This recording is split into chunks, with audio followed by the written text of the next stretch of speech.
I want to give the people of Kenya an assurance that our government listens to them and that for the last 1 month, I have led the government in engaging and listening to citizens from all walks of life as they express themselves in different forums and on various platforms. What has emerged as the foremost national concern requiring urgent and decisive action is the vexing matter of corruption and the non-negotiable desire for accountable leadership and integrity in governance. I have this to say to Kenyans. I have heard you, and I have heard you clearly. I will be proposing amendments to the Evidence Act and the Criminal Procedure Code, among other necessary legislative amendments to all statutes relating to corruption, to expedite investigations and prosecution of corruption and economic crimes cases, and provide for their conclusion within 6 months. We shall also be proposing amendments to the Witness Protection Act to overhaul the statutory and institutional framework to protect and incentivize whistleblowers and enhance witness protection, making it easier and safer for citizens to come forward and report corruption as well as other criminal activities. Number 3, within 90 days, we shall propose amendments to the Public Finance Management Act and Public Procurement and Disposal Acts to overhaul the institutional and operational framework of public procurement, which has been identified as the epicenter of corruption, conflict of interest, and abuses of office in the public sector, with a view to deploying digital infrastructure within the next 6 months. The aim of this measure is to provide an open and transparent public procurement platform which gives open, real-time, and end-to-end public visibility of public procurement from advertisement to award of contract and to whom it is awarded and what amount the people of Kenya will pay. I have engaged with the parliamentary leadership and asked Parliament to expeditiously pass the Conflict of Interest Bill with the explicit caveat that I shall veto any bill enacted if it does not establish the highest bar with respect to accountability, integrity, and anti-corruption. I will make full use of the power given to me under Article 115 of the Constitution to make sure that the bill meets the appropriate standards set out in the original bill.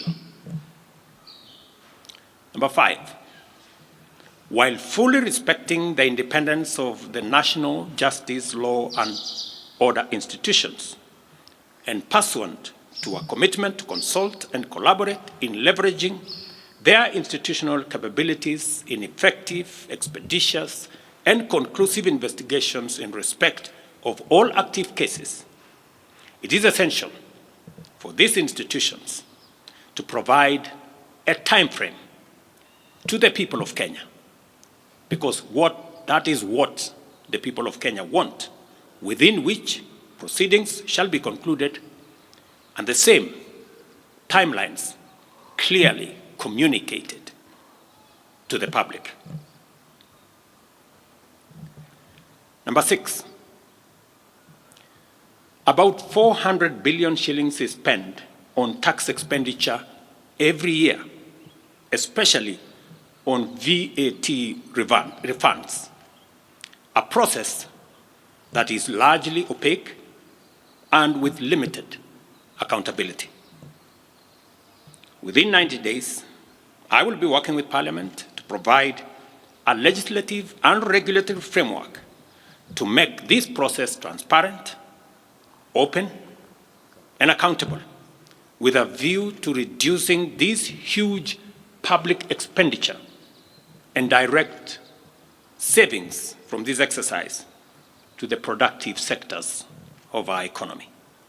The government will also work with Parliament to tighten legislation to reduce and eliminate imports of goods and products already manufactured in Kenya, so as to promote our value addition, our manufacturing, and industrialization program in our quest to create more jobs, create more opportunities, and create wealth in our nation. We must have a national conversation as to whether we want to be a supermarket for products from other countries, or we want to produce products that we already have manufacturing capacity in Kenya. I commend the leadership of diverse organizations, both in public and private sectors, including political parties, for their encouraging response to my outreach to consult on forming a broad-based government. Their willingness to set aside partisan positions and interests in order to join a visionary partnership for the radical transformation of Kenya is a historic gesture of their patriotism. I know and I understand acutely the huge expectation of the people of Kenya on me and this administration. And I equally understand that that responsibility can be made easier if we work together as a nation. And as I said, the opportunity we have to work together across political lines, across different divisions, is much more greater than the challenge and the crisis we have in our hands. I take this opportunity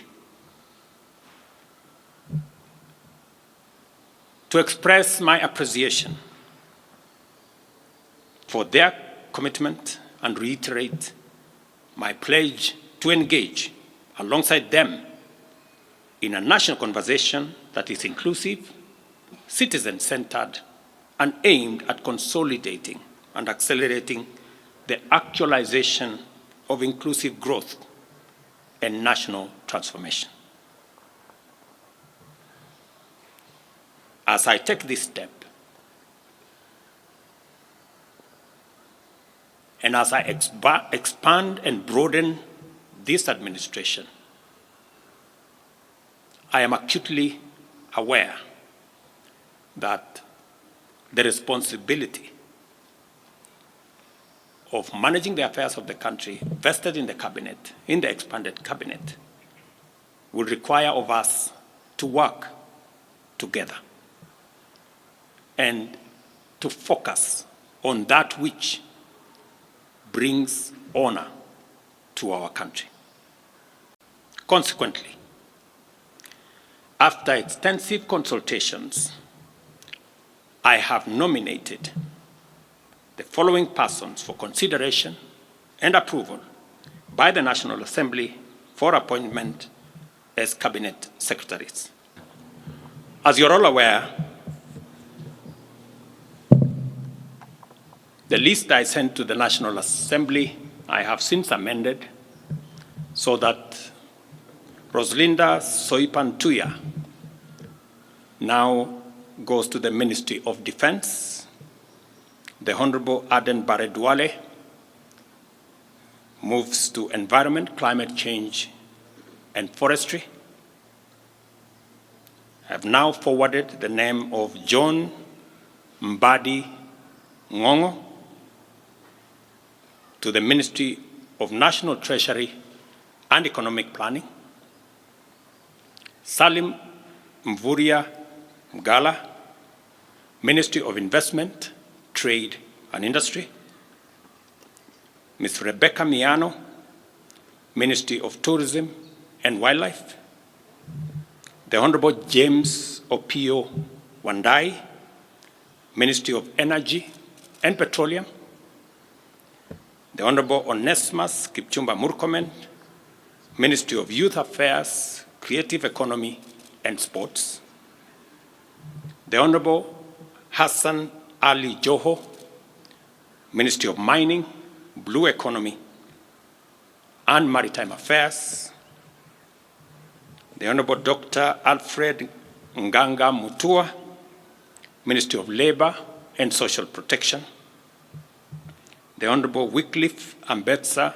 Oparanya, Ministry of Cooperatives and Micro, Small and Medium Enterprise Development, the Honorable Justin Bidan Njoka Muturi, Ministry of Public Service and Human Capital Development, Madam Stella Soy Langat, Ministry of Gender, Culture, Arts and Heritage.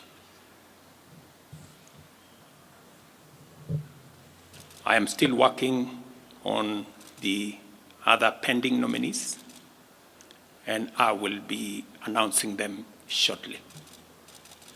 Thank you very much. God bless you. God bless our great nation, Kenya. Asanteni sana.